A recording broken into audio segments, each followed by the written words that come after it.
Thursday, November 16, 1882.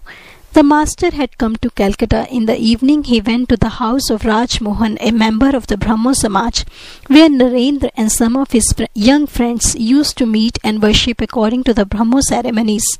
Sri Ramakrishna wanted to see their worship. He was accompanied by M and a few other devotees. The master was very happy to see Narendra and expressed a desire to watch the young men at their worship. Narendra sang, and then the worship began. One of the young men conducted it. He prayed, "O Lord, may we give up everything and be absorbed in Thee." Possibly the youth was inspired by the master's presence and so talked of utter renunciation. Sri Ramakrishna remarked in a whisper, "Much likelihood there is of that." Raj Mohan served the master with refreshments. Sunday, November 19, 1882. It was the auspicious occasion of the Jagadhatri Puja, the festival of the Divine Mother. Sri Ramakrishna was invited to Suren's house in Calcutta. But first he went to the house of Mano Mohan in the neighborhood. The master was seated in Mano Mohan's parlor. He said, "God very much relishes the bhakti of the poor and the lowly, just as the cow relishes fodder mixed with oil cake." King Duryodhan showed Krishna the splendor of his wealth and riches, but Krishna accepted the hospitality of the poor Vidur. God is fond of his devotees. He runs after the devotee as the cow after the calf. The master sang, "And for that love the mighty yogis practice yoga from age to age. When love awakes, the Lord like a magnet draws to him the soul." Then he said, Chaitanya used to shed tears of joy at the very mention of Krishna's name. God alone is the real substance. All else is illusory. Man can realize God if he wants to, but he madly craves the enjoyment of woman and gold. The snake has a precious stone in its head, but it is perfectly satisfied to eat a mere frog. Bhakti is the one essential thing. Who can ever know God through reasoning? I want love of God. What do I care about knowing His infinite glories? One bottle of wine makes me drunk. What do I care about knowing how many gallons there are in the grog shop? One jar of water is enough to quench my thirst. I don't need to know the amount of water there is on earth. Sri Ramakrishna arrived at Suren's house. Many devotees had assembled there, including Suren's elder brother, who was a judge. Futility of reasoning. Master to Suren's brother, "You are a judge, that is very good, but remember, everything happens through God's power. It is He who has given you your high position. That is how you became a judge. People think it is they who are great. The water from the roof flows through a spout that is shaped like a lion's head. It looks as if the lion were bringing the water out through its mouth. But look at the source of the water. A cloud gathers in the sky and rain falls on the roof, then the water flows through the pipe and at last comes out through the spout." Suren's brother, "The Brahmo Samaj preaches the freedom of women and the abolition of the caste system. What do you think about these matters?" Master, "Men feel that way when they are just beginning to develop spiritual yearning. A storm raises clouds of dust, and one cannot distinguish between the different trees, the mango, the hog plum, and the tamarind. But after the storm blows over, one sees clearly. After the first storm of divine passion is quelled, one gradually understands that God alone is the highest good, the eternal substance, and that all else is transitory. One cannot grasp this without tapasya and the company of holy men. What is the use of merely reciting the written parts for the drum? It is very difficult to put them into practice on the instrument. What can be accomplished by mere lecture? It is austerity that is necessary. By that alone can one comprehend. You asked about caste distinctions. There is only one way to remove them, and that is by love of God. Lovers of God have no caste. Through this divine love, the untouchable becomes pure. The pariya no longer remains a pariya. Chaitanya embraced all, including the pariyas. The members of the Brahmo Samaj sing the name of Hari. That is very good. Through earnest prayer, one receives the grace of God and realizes Him.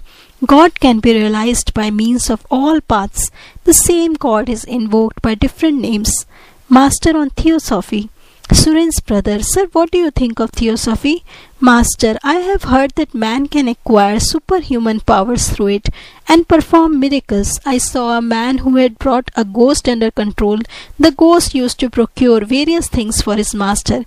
What shall I do with superhuman powers? Can one realize God through them? If God is not realized, then everything becomes false. November 1882. It was about 4 o'clock in the afternoon when Sri Ramakrishna arrived in Calcutta to attend the annual festival of the Brahmo Samaj, which was to be celebrated at Manilal Malik's house. Besides M and other devotees of the Master, Vijay Goswami and a number of Brahmos were present. Elaborate arrangements had been made to make the occasion a success. Vijay was to conduct the worship. Kathak recited the life of Prahlad from the Puran. Its substance was as follows. Hiranyakashipu, Prahlad's father, was king of the demons. He bore great malice towards God and put his own son through endless tortures for leading a religious life. Afflicted by his father, Prahlad prayed to God, "O God, please give my father holy inclinations." At these words the master wept. He went into an ecstatic mood. Afterwards he began to talk to the devotees. Master, bhakti is the only essential thing. One obtains love of God by constantly chanting his name and singing his glories. Aha, what a devotee Shivanath is! He is soaked in the love of God, like a cheesecake in syrup. One should not think my religion alone is the right path and other religions are false. God can be realized by means of all paths. It is enough to have sincere yearning for God. Infinite are the paths and infinite the opinions. The pure in heart see God. Let me tell you one thing, God can be seen. The Vedas say that God is beyond mind and speech. The meaning of this is that God is unknown to the mind attached to worldly objects. Vaishnav Charan used to say, God is known by the mind and intellect that are pure. Therefore, it is necessary to seek the company of holy men, practice prayer and listen to the instruction of the Guru. These purify the mind. Then one sees God. Dirt can be removed from water by a purifying agent. Then one sees one's reflection in it. One cannot see one's face in a mirror if the mirror is covered with dirt. After the purification of the heart, one obtains divine love. Then one sees God through His grace. One can teach others if one receives that command from God after seeing Him. Before that, one should not lecture. There is a song that says, "You have set up no image here within the shrine of fool. Blowing the conch, you simply make confusion worse confounded." You should first cleanse the shrine of your heart. Then you should install the deity and arrange worship. As yet nothing has been done. What can you achieve by blowing the conch shell and simply making a loud noise? Vijay sat on a raised stool and conducted the worship according to the rules of the Brahmo Samaj. Afterwards he sat by the master. Master to Vijay, will you tell me one thing? Why did you harp so much on sin? By repeating 100 times, "I am a sinner," one verily becomes a sinner. One should have such faith as to be able to say, "What? I have taken the name of God. How can I be a sinner? God is our father and mother." Tell him, "O Lord, I have committed sins, but I won't repeat them." Chant His name and purify your body and mind. Purify your tongue by singing God's holy name. December 1882. In the afternoon, Sri Ramakrishna was seated on the west porch of his room in the temple garden at Dakshineshwar. Among others, Baburam, Ramdayal and M were present. These three were going to spend the night with the master. M intended to stay the following day also, for he was having his Christmas holidays. Baburam had only recently begun to visit the master. Master to the devotees, a man becomes liberated even in this life when he knows that God is the doer of all things. Once Keshav came here with Shambhu Malik. I said to him, "Not even a leaf moves except by the will of God. Where is man's free will? All are under the will of God." Nangta was a man of great knowledge, yet even he was about to drown himself in the Ganges. He stayed here 11 months. At one time he suffered from stomach trouble. The excruciating pain made him lose control over himself and he wanted to drown himself in the river. There was a long shoal near the bathing ghat.